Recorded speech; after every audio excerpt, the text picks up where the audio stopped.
System. Okay. Yes, तर yes. SAP सुद्धा ही एक ईआरपी सिस्टीम आहे and it is work like same as far vision works, हे लक्षात घ्या. फक्त Okay. एसएपी कम्पेअर टू जर फार व्हिजन जर तुम्ही केलं तर वर्ल्ड मोस्ट सगळ्या फॉर्च्यून कंपनीज ज्या आहेत 500 ते एसएपी यूज करतात आणि Yes, Far right. Vision is only limited to the real estate और कन्स्ट्रक्शन बिझनेस असं आपण म्हणू शकतो सध्या. Okay, okay.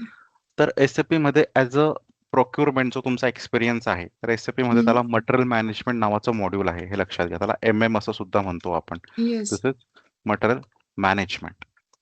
तर आपल्याला हे शिकायचं आहे एम-एम ॲज अ मॉड्यूल. तर हे शिकल्यानंतर तुम्ही ज्या पद्धतीने आता सध्या काम करतायत, so that Okay. Work is like end user. Okay. So Okay. SAP शिकल्यानंतर we would be the consultant. तर एस-ए-पी मध्ये सुद्धा एंड युजर असतात, हे लक्षात घ्या. ओके. तसं फार व्हिजनचे सुद्धा कन्सल्टंट असतील.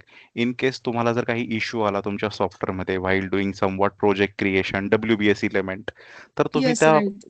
करेक्ट म्हणजे जे रिस्पेक्टिव्ह कन्सल्टंट असतील इंडस्ट्री डिपार्टमेंटचे त्यांच्याशी कॉन्टॅक्ट करतात आणि मग त्यांच्याकडनं तो इश्यू रिझॉल्व्ह होतो and then you move head for the next process. Yes, right. तर same thing is happening in the SAP as a end user. एस-ए-पीचे एंड युजर सुद्धा तसंच कामं करतात. एस-ए-पी मध्ये काही एरर आला so they reach out to the consultant. So as a consultant आपल्याला कोणकोणत्या प्रोसेस माहिती पाहिजे, त्यासाठी आपल्याला एस-ए-पी एम-एम थ्रू आउट शिकावं लागतं. जसं फार व्हिजनचे कन्सल्टंट तो इश्यू रिझॉल्व्ह करतात, याचा अर्थ त्यांना सगळ्या एंड टू एंड प्रोसेस माहिती आहे सॉफ्टवेअरच्या.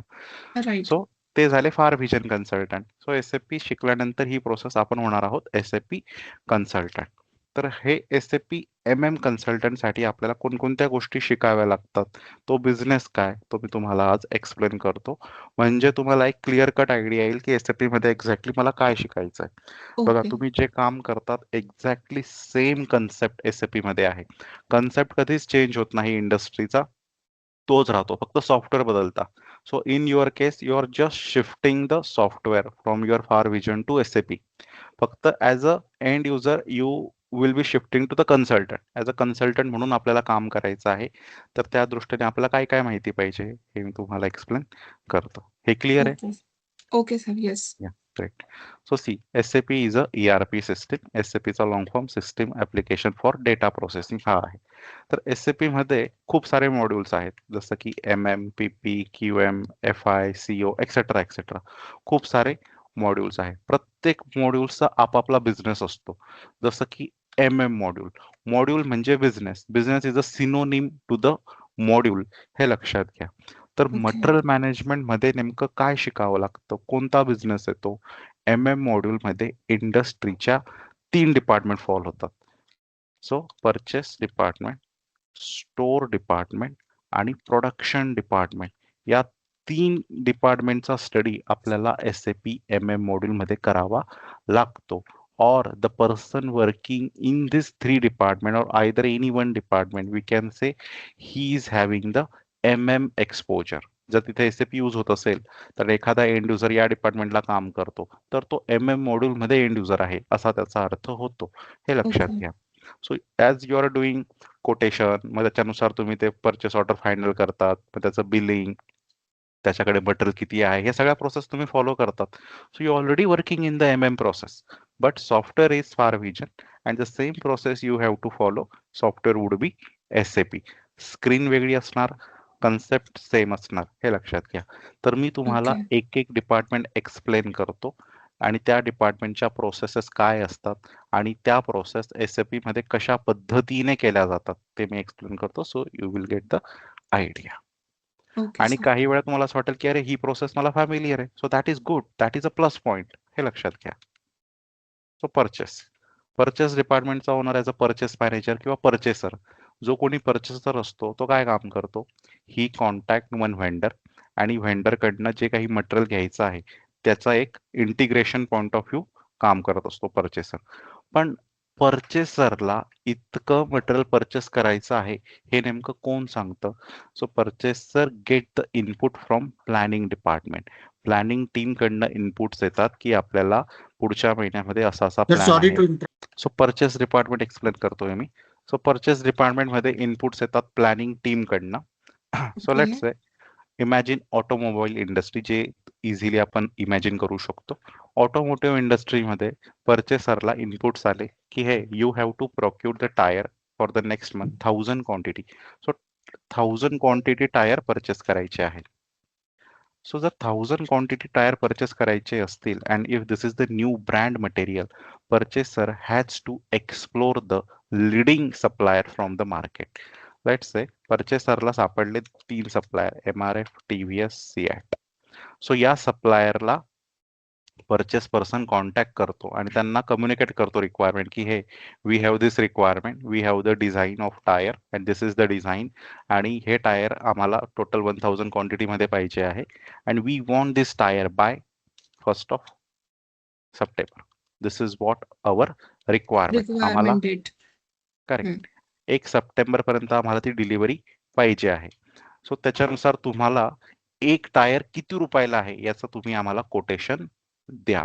So we are requesting a quotation for a tyre of 1000 quantity. आमची रिक्वायरमेंट 1000 क्वांटिटीची आहे, तर एका टायरची प्राइस किती ही रिक्वेस्ट आपण त्यांना केलेली आहे. तर SAP पॉइंट ऑफ व्ह्यू तो परचेस पर्सन SAP मध्ये कोटेशन क्रिएट करतो. त्याला म्हणतात RFQ, रिक्वेस्ट फॉर कोटेशन म्हणतात त्याला. मी तुम्हाला ही हाय लेवल प्रोसेस एक्सप्लेन करतो म्हणजे तुम्हाला अंदाज येईल. याच्या बॅकएंडला मटेरियल क्रिएट केले जातात, त्याचा कोड तयार केला जातो, मग कोटेशन बनतात SAP मध्ये. ते कोटेशन SAP च्या थ्रू ऑटोमॅटिकली ईमेलने सेंड केले जातात MRF ला, TVS ला आणि सिॲट ला. त्या कोटेशन मध्ये रिक्वायरमेंट टाकली जाते की आम्हाला टायर 1000 पाहिजे आहे आणि MRF इज द व्हेंडर की ज्याला आम्ही हे कोटेशन रिक्वेस्ट केलेलं आहे. मग SAP च्या थ्रू ईमेल सेंड होतात MRF च्या ईमेल वरती. Same for TVS, CEAT. मग MRF काय करतो, त्या परचेस पर्सनला कॉन्टॅक्ट करतो आणि सांगतो की हे for 1 tyre I will take the 1500 as a price. TVS 1400, CEAT is saying I will charge 1700. प्रत्येकाने आपापली वेगवेगळी प्राइस दिली, कधी कधी सेम दिली, वॉट एव्हर. तर ही प्राइस आल्यानंतर परचेसर SAP च्या स्क्रीन मध्ये जाऊन कोटेशन अपडेट करतात की MRF ने ही प्राइस दिली, TVS ने ही दिली, सिॲट ने ही दिली, लाईक दॅट. मग SAP च्या स्क्रीनवरती प्राइस अपडेट केल्यानंतर SAP च्या स्क्रीन मध्येच purchaser will compare the quotation, compare the request for quotation. हे कोटेशन SAP च्या स्क्रीनमध्ये कम्पेअर केले जातात इन अ रिअल टाइम. फक्त 3 व्हेंडर नसतात, सिंगल मटेरियल नसतं. There are 100 plus material, 100 plus vendors are there. So greater than, less than काय price आहे हे शोधणं हे सोपं काम नाही. It's a time consuming process. which is greater than 1700 is greater than 1500, 1400 less than 1700, हे असं नाही बघत बसत. तो SAP ला सरळ सांगतो these are the quotation, please compare. SAP हे कोटेशन ऑटोमॅटिक कम्पेअर करतो आणि ज्या वेंडरची प्राइस लिस्ट आहे म्हणजे कमी आहे, ऑप्टिमम आहे, त्याला फायनल केलं जातं आणि यांना ऑटोमॅटिकली रिजेक्शनचा ईमेल सेंड होतो SAP च्या थ्रू. हे यू आर रिजेक्टेड. ओके. आणि जो व्हेंडर ऑप्टिमम आहे, अगेन बिझनेसच्या हातात आहे की याला जरी फायनल करायचं म्हटलं तरी ते करू शकतात. But SAP suggest this vendor is having a optimum price compare to all. आणि कोटेशन काय असतं, सॉफ्टवेअरला फिगर्स समजतात, नंबर्स, न्यूमरिक समजतात. सॉफ्टवेअर नाही ओके. बघू शकत याची क्वालिटी एवढी जाड आहे, याची क्वालिटी एवढी कमी आहे. No, software is only for numerics. फायनान्सचा सगळा डेटा व्यवस्थित व्हावा, परचेस व्यवस्थित व्हावा, याच्यासाठी आपण सॉफ्टवेअर वापरतो. So same right. thing with SAP. SAP is too smart compared to others. Why? Because SAP is totally integrated with all cross business. म्हणजे प्लॅनिंग कडनं डिमांड आल्यानंतर कोटेशन बनतात. म्हणजे प्लॅनिंग टीमचा पण बिझनेस SAP मध्ये कनेक्ट झाला. कोटेशन फायनल केल्यानंतर त्यांना ऑटोमॅटिकली ईमेल सेंड झाले. म्हणजे त्यांना कम्युनिकेशनसाठी जो वेगळा टाइम लागायचा तो आता लागत नाही. आणि SAP सजेस्ट करते दिस ऑप्टिमम प्राइस. आणि पर्चेसिंगचा रूल, थंब रूल असा म्हणतो की if you already have enrolled the respective vendor in your system, it means you are okay with that vendor to give the order, okay. Right. Right. तुम्हाला जर 500 quotation येत आहेत, मग तुम्ही 500 पैकी 400च अपडेट केले, याचा अर्थ तुम्ही त्याला ऑलरेडी सॉर्टिंग केलेलं आहे. 100 येस. तुम्ही रिजेक्ट राइट. केलेले आहे. So SAP has final this, reject others. So let's say SAP ने हा फायनल केला, फायनल, बाकीच्यांना रिजेक्शन पाठवलं. So purchaser should not care about that rejected one, only final one. तर याचे जे काही रेकॉर्ड्स आहेत टीव्हीएसचे, की याने मला 1400 प्राइस दिलेली आहे, त्याचे रेकॉर्ड्स त्याला म्हणतात परचेस इन्फॉर्मेशन, ही एसएपी मध्ये अपडेट केली जाते. काय परचेस इन्फॉर्मेशन असतात? Purchase information are very standard as per ISO 16949. त्याच्यामध्ये सांगितलं जातं, whenever I take the material from you, you should provide the certificate of analysis. त्याला आपण क्वालिटी सर्टिफिकेट म्हणतो. बघा, राइट. तुम्हाला माहिती असेल, रॉ मटेरियल आला की त्याला क्वालिटी सर्टिफिकेट अटॅच करावं लागतं व्हेंडरला. Yes, right, right. सो ही इन्फॉर्मेशन व्हेंडरला द्यायची. त्याला सांगायचं, पॅकेजिंग तू जे काही आहे ते व्यवस्थित कर, आम्हाला इनव्हॉइस व्यवस्थित पाहिजे, बिलावरती या गोष्टी तू समजल्या पाहिजे. या इन्फॉर्मेशन आपण एसएपी मध्ये अपडेट करतो. प्रत्येक सप्लायरला वेगवेगळी इन्फॉर्मेशन असते. सो हे टायर आणि टीव्हीएसचं कॉम्बिनेशन झालं. Let's a company is purchasing engine as well, इंजिनचा सप्लायर वेगळा आहे, त्याला वेगळी information. So yes, right. SAP मध्ये ही इन्फॉर्मेशन अपडेट केली जाते, त्याला म्हणतात purchase information. So once we have the final vendor in SAP, purchase order will get created. Purchase order म्हणजे काय? This is a final document of purchase that represent this what material we have to procure. So ते final right. Document असतं. जसं SAP मध्ये purchase order create झाली, purchase order PO automatically send to vendor. Save केल्यानंतर automatically SAP purchase ऑर्डरची PDF वेंडरला email करते. मग वेंडरला समजतं की फायनल ऑर्डर आपल्याला आली आहे. Then he starts manufacturing of tyre. मग त्याने मॅन्युफॅक्चरिंग स्टार्ट केलं. मग काही दिवसानंतर तो ते मटेरियल घेऊन इंडस्ट्रीत येतो. जेव्हा एखादं मटेरियल इंडस्ट्रीमध्ये येतं तेव्हा स्टोअर डिपार्टमेंट पिक्चरमध्ये येतं, हे लक्षात घ्या. आतापर्यंत स्टोअर डिपार्टमेंटचा काहीही रोल नव्हता. सो परचेसिंग डिपार्टमेंटचा इथे रोल संपतो when he place the purchase order to vendor. आणि जेव्हा ऍक्च्युअल मटेरियल लॉजिस्टिक प्रोसेस जेव्हा स्टोअरमध्ये येतं, तेव्हा स्टोअर पर्सन काय करतो? ते जे काही मटेरियल आहे ते व्हेरीफाय केलं जातं. त्याला म्हणतात PO व्हेरिफिकेशन. तुम्ही गेट एंट्री हे ऐकलं असणार, right? Yes, so gate yes. Entry केली जाते.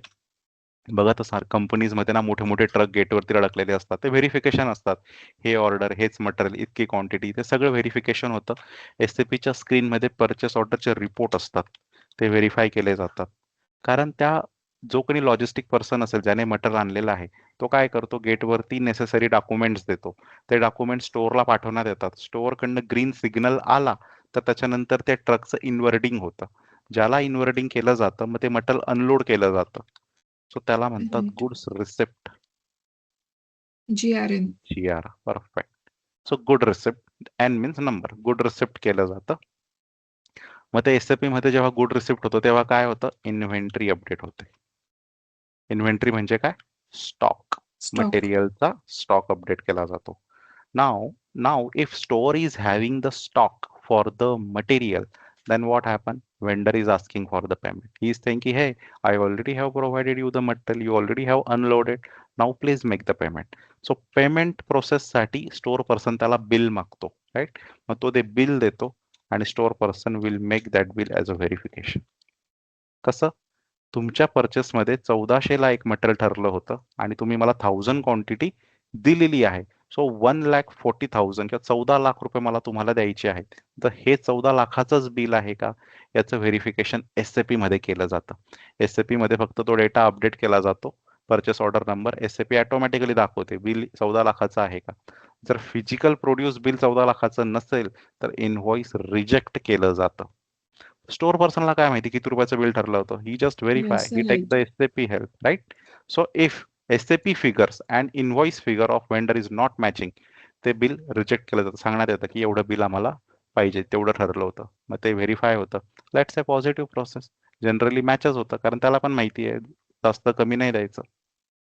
सो ते व्हेरीफाय केलं जातं आणि मग फायनान्स मेक्स द पेमेंट. हे सांगण्याचं कारण काय? की how SAP integrate with that all purchase team. जी प्रोसेस ऑलरेडी 15 दिवसापूर्वी ठरलेली होती, ती स्टोअरमध्ये कशा प्रकारे इंटिग्रेट झाली. मग फायनान्स मग पेमेंट कसं करणार? जेव्हा तुम्ही इनव्हॉइस व्हेरिफिकेशन सक्सेसफुली करणार, फायनान्सला ऑटोमॅटिकली त्यांच्या रिपोर्टमध्ये दिसतं की एवढं पेमेंट पेंडिंग आहे. जस्ट थिंक, परचेस पर्सन जेव्हा एखादी ऑर्डर प्लेस करतो, वेंडरला पेमेंट करण्याची जबाबदारी परचेसची नाही. तो त्याच्या खिशातनं पैसे देत नाही. तो राइट. फायनान्सला नोट पाठवतो की प्लीज मेक द पेमेंट. मग हे मॅन्युअल पाठवणार का तो? No. Finance is also having SAP screen. फायनान्सच्या रिपोर्टमध्ये ऑटोमॅटिकली दिसायला लागतं की एवढ्याचं इनव्हॉइस व्हेरिफिकेशन झालेलं आहे, we have to make the payment. So without contacting purchase store, finance will make the payment. कारण रिस्पॉन्सिबिलिटी स्टोअरची आहे व्हेरिफिकेशन करायची. Verification right. तेव्हाच होतं जेव्हा मटेरियल 100% अनलोड रिसिप्ट केलं जातं. So this is finance planning teams are integrated in SAP. आपण ज्या ज्या प्रोसेस करतो मध्ये SAP स्क्रीनमध्ये, त्या अशा पद्धतीने ऑटोमॅटिकली इंटिग्रेट होत जातात. And that is what SAP help us to the industry. तर हे स्टोअर पर्यंत काही क्वेश्चन? ऍक्च्युली जे आपण आता जे आपण मटेरियल घेणार, त्यानंतर वेंडर्स असणार, ते आपल्याला स्वतःच क्रिएट करावं लागतात, right? Yes, we have to create in the backend. That's okay, why I means said. Library type. Perfect. ती वन टाइम ऍक्टिव्हिटी, त्याला मास्टर डेटा म्हणतात, राईट? सो तो ओके. मास्टर डेटा सेटअप असतो, तो सेटअप बनवावा लागतो. काय कोणतं मटेरियल, याला काहीतरी कोड असतो. तुमच्याकडे सॉफ्टवेअर बघा, एका पर्टिक्युलर मटेरियल ना पार्ट नंबर असतो, item number, component yes, number. Right. Same thing SAP मध्ये आपल्याला तो पार्ट नंबर क्रिएट करावा लागतो.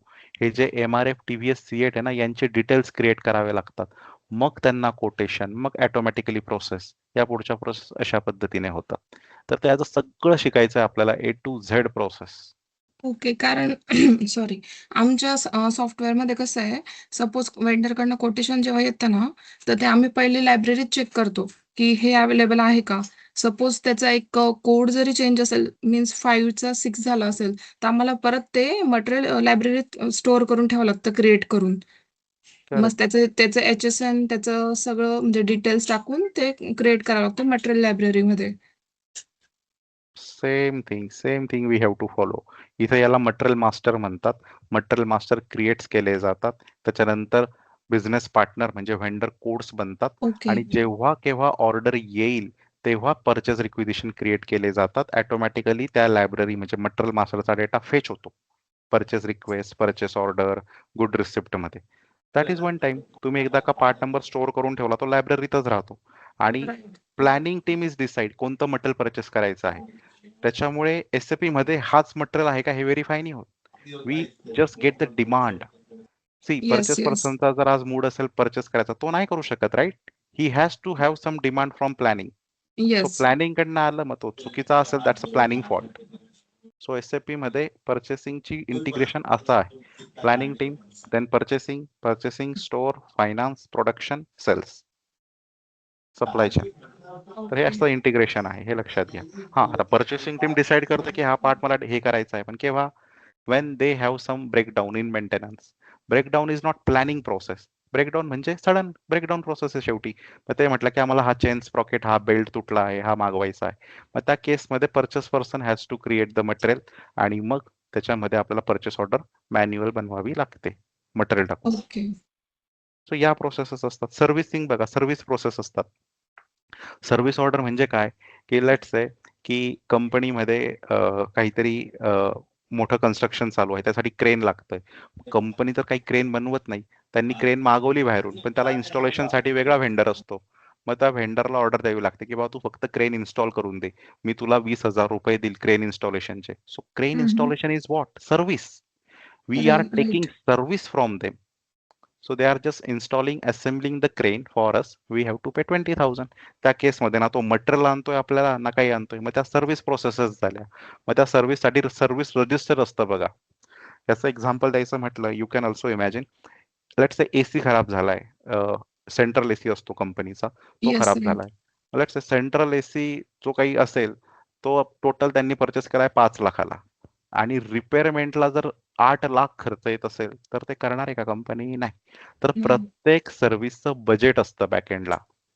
त्याला तुम्ही तुमच्या याच्यामध्ये WBS म्हणतात, वर्क ब्रेकडाऊन स्ट्रक्चर. येस, त्याचं राईट. बजेट असतं. त्या बजेटमध्ये फायनान्स काय करतं, की एका गोष्टीवरती डेप्रिसिएशन म्हणजे 30%च तुम्ही खर्च करायच्या त्याच्या कॅपिटल कॉस्टवरती. हा कॉमर्सचा थंब रूल आहे. If you procure the material of 1,00,000, you have to spend only 30,000 in whole life on that part. 30,000च्या वर जर जास्त खर्च होत असेल, तर तो पार्ट स्क्रॅप केलेला बरा, असं कॉमर्स म्हणतं. मग ते फायनान्स त्या पद्धतीने बजेट अपडेट करतो. त्या पर्टिक्युलर सर्व्हिस मास्टरमध्ये, वर्क ब्रेकडाऊन स्ट्रक्चरमध्ये तेच आपल्याला शिकायचं आहे. ते जेव्हा ते अपडेट करतात, मग आपण जेव्हा पीओ बनवतो आणि लेट्स से एसी साठी तो सर्व्हिस पर्सन म्हटला 40,000, तर 40,000 टाकल्यावर तो लगेच रिजेक्ट मारतो एसएपीच. ते व्हेरीफाय करण्याची पण गरज नाही की किती बजेट आहे. रिजेक्ट केल्यावर लगेच समजतं हो एवढं बजेट नाही आमचं. मग त्याला सांगायचं बाबा 30,000च बजेट आहे. होत असेल then we can create the service PO for them, else no. So हे अशा पद्धतीने इंटिग्रेशन आहे सगळं. Move on. ओके. हे लायब्ररी बॅकएंडच्या जो कोणी रिस्पेक्टिव्ह पर्सन असेल डिपार्टमेंटचा, ते लोक टेक केअर करतात. त्यांच्या प्रोसेस ते फॉलो करतात. We have to follow our procurement, subcontracting, trading business जे काही आहे ते आपल्याला फॉलो करायचं आहे. प्रत्येक प्रोसेस आपल्याला शिकायची. फक्त मटेरियल्स परचेस नाही करत एम एम मॉड्यूल. सब कॉन्ट्रॅक्टिंग करतात, कन्साइनमेंट करतात, सर्व्हिस पीओ करतात, नंतर डायरेक्ट पीओ, इनडायरेक्ट पीओ, बऱ्याच प्रोसेस आहेत. सेल्स पीओ वेगळा. तर त्या सगळ्या गोष्टी आपल्याला शिकायच्या आहेत. पण मेन कन्सेप्ट तोच. मटेरियल प्रोक्यूर केल्यानंतर तो स्टोअरलाच जाणार. सर्व्हिस प्रोक्यूर केल्यानंतर त्याची एंट्री होणार. त्याला सर्व्हिस एंट्री शीट म्हणतात. ते आपल्याला शिकायचं आहे. तर जेव्हा finance, coming back to this, so जेव्हा फायनान्स पेमेंट करतं तेव्हा एक सायकल कंप्लीट होते. त्याला म्हणतात procure to pay cycle. P2P. Perfect. P to P. तर पी टू पी सायकल म्हणजे काय? Material, vendor, quotations, then comparison, purchase information, rejection, finalisation, purchase requisition, purchase order, good receipt, invoice verification and payment. याला procure to pay cycle म्हणतात. याच्यामध्ये ज्या काही steps येतात त्या सगळ्या आपल्याला डीपमध्ये 1-on-1 शिकायच्या आहेत. याच्यानंतर प्रोडक्शन डिपार्टमेंट असतं. तर हे लोक काय काम करतात? So production team is just assembling, manufacturing somewhat there semi finish or finish goods. पण ते असेंबल, मॅन्युफॅक्चरिंग करताना त्यांना रॉ मटेरियलची गरज लागते. रॉ मटेरियलचे हे कोण आहेत? खरीददार, एमएमटी म्हणजे आपण, पर्चेसिंग आणि Yes. स्टोअर. मग ते आपल्याकडे येतात आणि let's say I am a store manager, okay, and you are the production manager. So तुम्ही माझ्याकडे आलात आणि सांगितलं की हे we are assembling four cars, so we required 16 tyre for them. एका गाडीला 4 टायर. तुम्ही जर 5 गाड्या हम्म. बनवत असाल तर 20 टायर्स लागतील.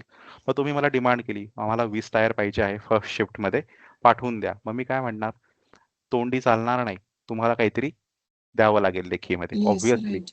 उद्या हो. कोणी येईल आणि टायर घेऊन जाईल असं चालत नाही. नाही. काहीतरी रिसिप्ट द्यावी लागते. इंडस्ट्रीमध्ये बघा एक बुक असतं, ते इश्युइंग बुक असतं. त्याच्यात तुम्हाला इश्यू लिहून सही, रजिस्टर. परफेक्ट, त्याच्यात सही करून द्यावी लागते. पण एसएपी मध्ये काय होतं? जर कंपनी एसएपी वापरत असेल तर that production supervisor means you will open SAP. SAP मध्ये तुम्ही रिझर्वेशन करणार. You are the supervisor, right? You have the plan.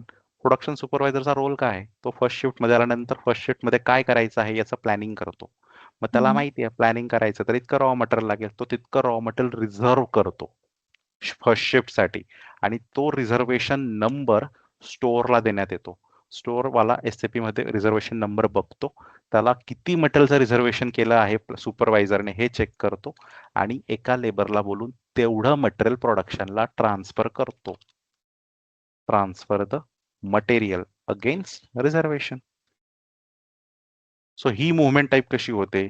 Movement from store to production. Production. हे आपल्याला बघायचं आहे. स्टोअर मधलं मटेरियल प्रोडक्शनला गेलं. स्टोअर आणि प्रोडक्शन डिपार्टमेंट काय चिटकून नसतात, दूर दूर असू शकतात, जवळ असू शकतात. पण स्टोअरची सामान ठेवण्याची जागा आणि प्रोडक्शनची सामान ठेवण्याची जागा ही वेगळी असते.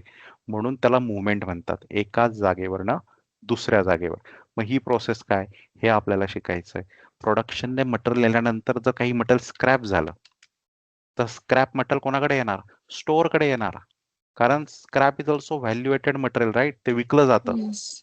मग ते स्क्रॅप कसं सांभाळायचं? त्याला ब्लॉक लोकेशन म्हणतात, ब्लॉक स्टॉक म्हणतात. एनसी एरिया असतो बघा, नॉन कन्फर्मिंग झोन, ऐकलं असाल तुम्ही. हो. नॉन कन्फर्मिंग झोन म्हणजे काय? हे क्वालिटी इन्स्पेक्टर असतात ना, क्यूए, हे लोक चेक करतात मटेरियल. आणि जर एखादं मटेरियल क्वालिटी रिजेक्ट झालं तर ते वेगळ्या ठिकाणी ठेवलं जातं आणि क्वालिटी अप्रूव्ह केलेलं मटेरियल वेगळ्या ठिकाणी ठेवलं जातं. जे क्वालिटी रिजेक्ट आहे हे व्हेंडरला रिटर्न केलं जातं. मग व्हेंडरला मटेरियल रिटर्न कसं करायचं? ती प्रोसेस आपल्याला शिकायची आहे. क्वालिटी अप्रूव्ड म्हणजे हे मटेरियल प्रोडक्शन टीमसाठी कोणत्या लोकेशनला ठेवायचं हे आपल्याला शिकायचं आहे. रिटर्न परचेस ऑर्डर काय? क्रेडिट नोट शब्द ऐकला असणार तुम्ही. Yes. Credit note, debit note. Credit note म्हणजे व्हेंडरकडनं मटेरियल पैसे घ्यायचे आहेत. डेबिट नोट म्हणजे we have to pay something extra. So ह्या सगळ्या प्रोसेस आपल्याला ह्या प्रोसेस कधी येतील?